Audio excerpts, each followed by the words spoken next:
Is change your enemy or your friend?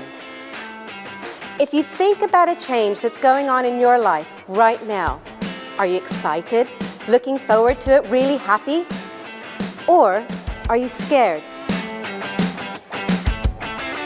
When leaders and managers say they don't think people like change, I disagree with them. People don't like being changed.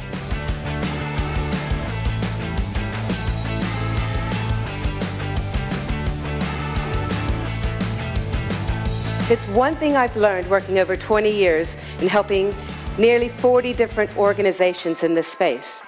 It's that change is going to happen whether you like it or not. So when it comes to leading change with foresight, it's about utilizing the holistic approach.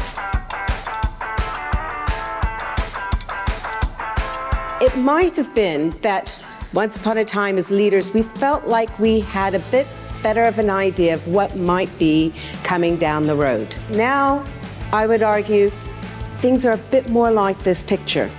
They're moving fast, but there's a few rocks in the way.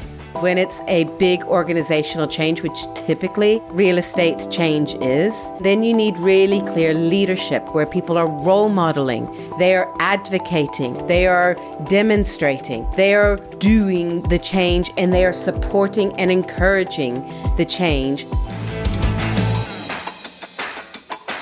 The type of change defines the leadership style, not the leadership style does not define the type of change. Leading people through change can be tricky, and many times we get caught up with what it is we're trying to do with the change and forget about the people who actually need to make the change happen.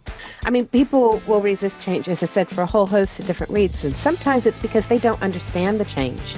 Yeah. Sometimes it's because it's how they've perceived it or how it's been approached.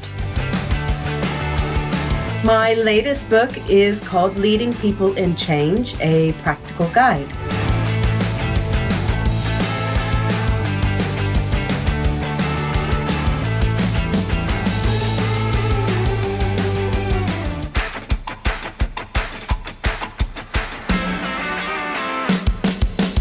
Remember we talked earlier, we're going to have resistance. It's okay, it's human, it's fine. We just need to learn how we're going to manage it.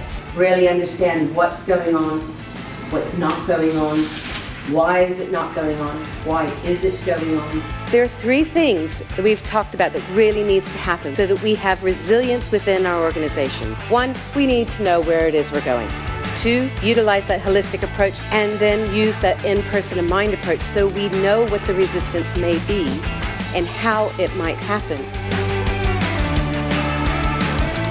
Change is about people, not rocket science.